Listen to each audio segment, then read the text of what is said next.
My son won't share any assets with you, Victoria announced smugly over her morning tea, each word dripping with satisfaction. You're just a temporary decoration until he finds someone more suitable.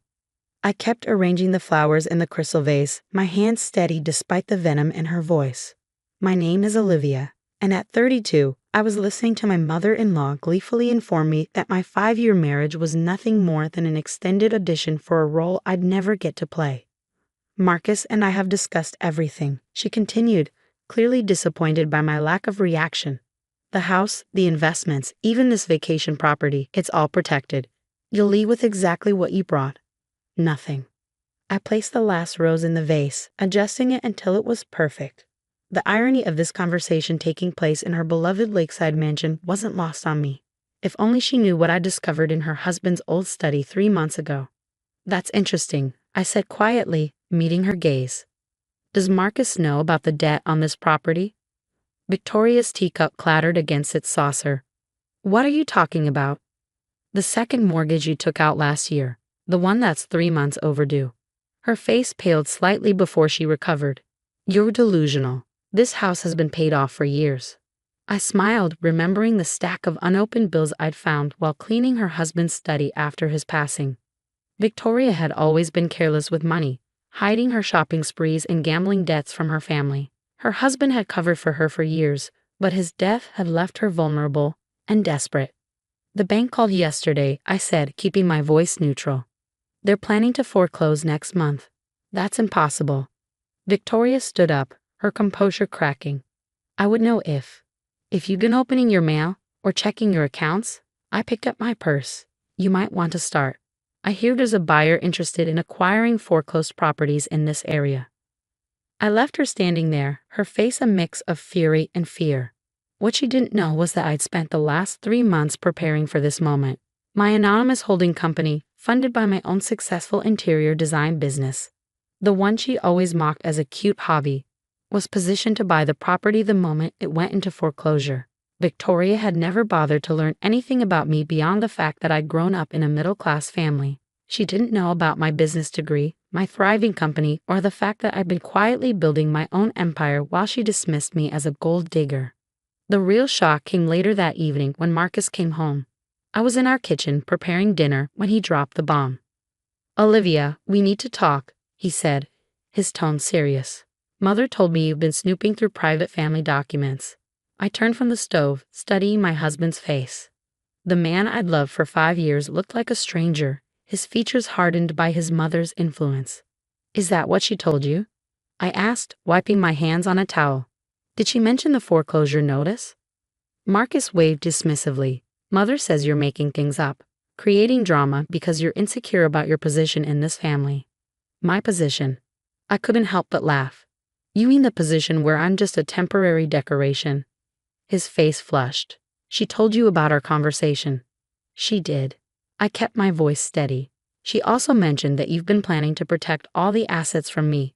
Were you ever going to tell me yourself? It's not like that, he stammered. Mother just thinks. No, I cut him off. The question is, what do you think, Marcus? Are you capable of thinking anything your mother hasn't approved first? He stared at me, mouth open but no words coming out. In that moment, I saw him clearly, not the successful businessman I married, but the little boy still desperately seeking his mother's approval. The bank called again, I said, pulling out my phone. They're moving up the foreclosure date on the vacation house. Victoria needs to come up with $2.5 million by the end of the month. Marcus's face went pale. That's impossible. The house is paid off. Mother would never. I showed him the foreclosure notice. Your mother's been hiding things from you too, Marcus. The difference is, I did my research. He sank into a kitchen chair, running his hands through his hair. This can't be happening. That house, it's been in our family for generations. Not for much longer, I said, turning back to the stove. Unless someone buys it at auction. I hear there's already an interested party. We have to help her, Marcus declared, standing up. We can use our savings, take out a loan. I turned off the burner and faced him. Our savings? The ones you've been hiding from me? Or do you mean my money, which you and your mother think I don't deserve to keep? The silence that followed was deafening. Marcus looked lost, caught between his mother's manipulation and the reality crashing down around him.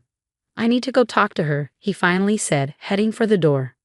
Before you go, I called after him. You might want to ask her about the gambling debts too. And the credit cards in your father's name that she's still using. He stopped, hand on the doorknob. How do you know all this?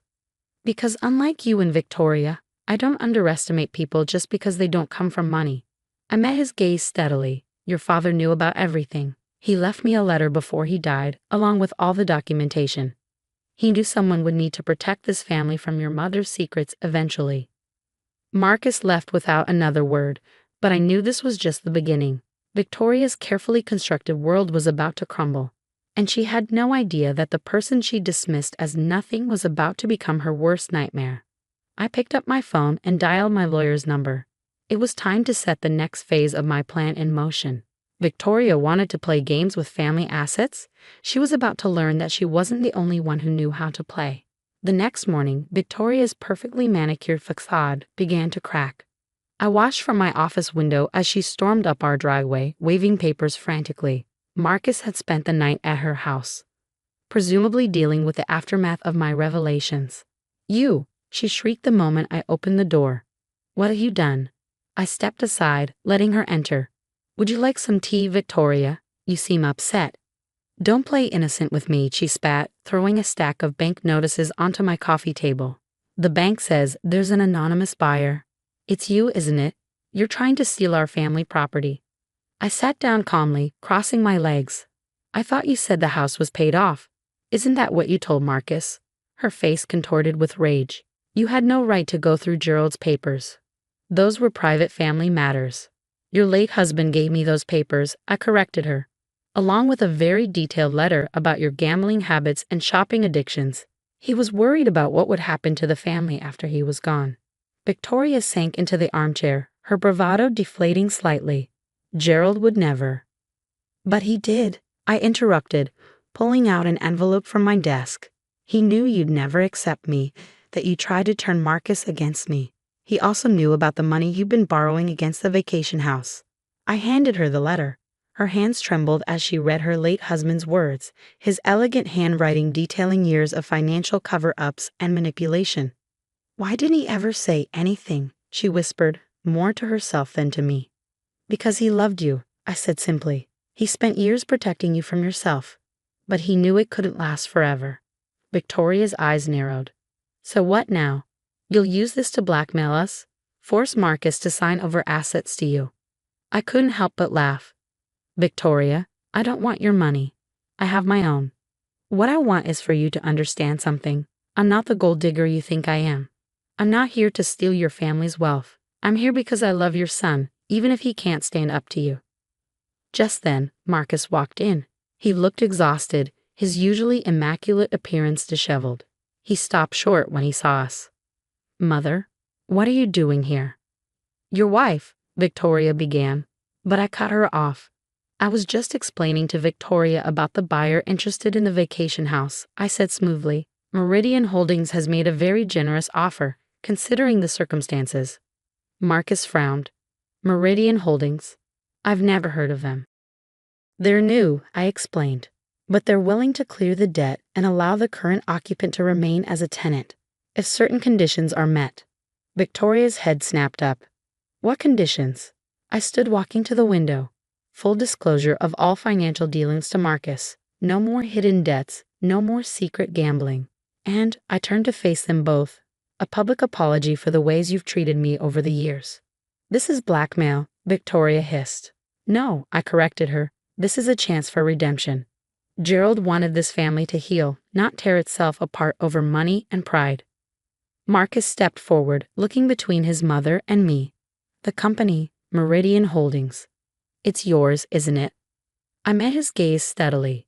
Yes, I set it up 3 months ago after finding Gerald's letter. I knew Victoria would never accept help directly from me. You deceitful little, Victoria began, but Marcus raised his hand. Stop, Mother. Just stop. He looked tired, defeated. All these years you've been lying to me. About the money, about Father's wishes. And Olivia? He turned to me. You've been protecting us, haven't you? even while we treated you like an outsider. I felt tears prick at my eyes but held them back. I love you, Marcus. Despite everything, I love this family, but things need to change. Victoria stood abruptly. I need time to think. You have until the end of the week, I said firmly. After that, the house goes to auction, and I can't guarantee the next buyer will be as understanding. She left without another word, her shoulders slumped in a way I'd never seen before. Marcus stayed, standing awkwardly in the middle of our living room. Why didn't you tell me? He asked finally. Would you have believed me over your mother? He flinched at my words but didn't argue. We both knew the truth.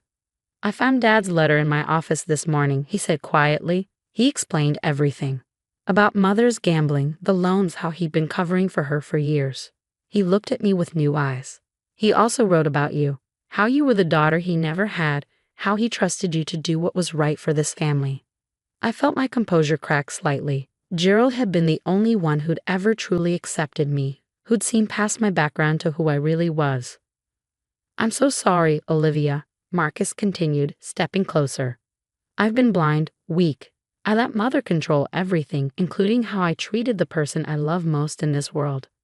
I wanted to fall into his arms, to let his words heal the years of hurt, but we weren't there yet. There was still more to be done. If we're going to fix this, I said carefully, things have to change. No more letting your mother run our lives.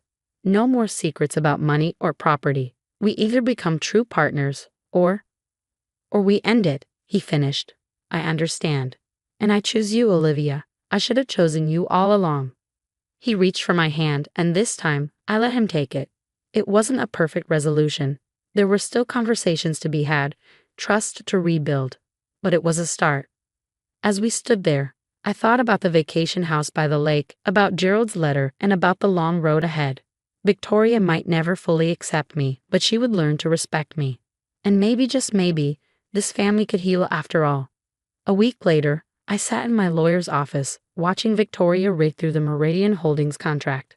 Her hands still trembled slightly, but her face had lost the venomous anger I'd grown so accustomed to seeing. This is surprisingly generous, she admitted reluctantly, looking up from the papers. You'll clear all the debts, and I can stay in the house as a tenant. With conditions, I reminded her. Complete financial transparency, no more gambling, no hidden credit cards, and family counseling, all of us. Marcus, sitting beside me, squeezed my hand. He'd spent the past week discovering the full extent of his mother's financial deceptions. The vacation house was just the tip of the iceberg. The alternative, my lawyer added professionally, is immediate foreclosure and public auction. Given the circumstances, Mrs. Harrison, this offer is exceptionally fair. Victoria's perfectly manicured fingers traced the edges of the contract. And this stays private? No one outside the family needs to know. As long as you comply with all conditions, I confirmed. This isn't about humiliating you, Victoria. It's about healing this family. She picked up the pen, then hesitated. Gerald really left you that letter. Telling you everything. I pulled out the worn envelope I carried for months, sliding it across the table. Read it yourself. Her eyes filled with tears as she recognized her late husband's handwriting. My dear Olivia, I know my wife will never willingly accept you, but I've watched you build your business from nothing, seen your strength and integrity. You're the daughter I always wanted, and I trust you to protect this family when I'm gone, even from themselves. The documentation in my study will explain everything. Use it wisely, with compassion but firmness. Victoria needs boundaries she won't set for herself, and Marcus needs to learn to stand on his own. I'm trusting you with my greatest treasures, my family's future and their chance at redemption. With love and faith, Gerald. Victoria wiped her eyes, carefully refolding the letter. Without another word, she signed the contract. The next few months brought changes none of us could have predicted. Victoria, stripped of her financial secrets and forced to confront our addictions, slowly began to change. The family counseling sessions, though initially tense, gave us all a space to speak honestly about years of hurt and manipulation. I was jealous, Victoria admitted during one session, surprising us all. You came from nothing, but you built something real. I've just been pretending all my life, hiding behind family money and Gerald's protection. Marcus found his voice too, standing up to his mother for the first time in his life. I can't be the son you wanted, he told her. But I can be a better husband, a better man, like Father wanted me to be. As for me, I kept my word. Meridian Holdings maintained Victoria's dignity in public while privately ensuring she stuck to her promises. The vacation house, rather than becoming a symbol of division, slowly transformed into a place of healing. 6 months after the contract signing, we all gathered there for a family dinner. I watched Victoria in the kitchen, actually cooking instead of ordering staff to do it. Marcus set the table, laughing at something his mother said, a sound I hadn't heard in years. "You've done the impossible," our family therapist had told me the day before. "You've given them a chance to become the family they could have been all along." After dinner, Victoria pulled me aside onto the lakeside porch. The sunset painted the water in shades of gold and pink, reminding me of all the reasons Gerald had loved this place. "I'll never be the mother-in-law you deserved," she said quietly, "but I'm trying to be better. Gerald was right about you. You protected this family even when we didn't deserve it." I touched the locket at my neck, Gerald's last Christmas gift to me. "We're all learning, Victoria. That's what family does." Inside, I heard Marcus loading the dishwasher, another small but significant change. He'd grown too, stepping out of his mother's shadow to become a true partner in our marriage. Later that night, as Marcus and I walked along the lake, he asked, "Do you regret any of it? Taking on Mother's mess, fighting for this family?" I thought about Gerald's letter, about Victoria's slow transformation, about our own strengthened marriage.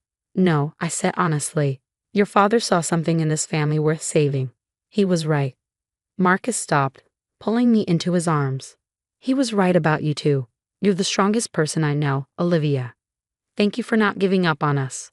As we stood there, watching the stars reflect on the lake's surface, I thought about how sometimes the greatest victories come not from destroying our enemies, but from transforming them into family. The vacation house stood behind us, lights glowing warmly in the darkness. It was no longer just Victoria's sanctuary or a symbol of family wealth. It had become something more valuable, a testament to the power of tough love, honest confrontation, and the kind of strength that chooses reconciliation over revenge. Gerald would have been proud.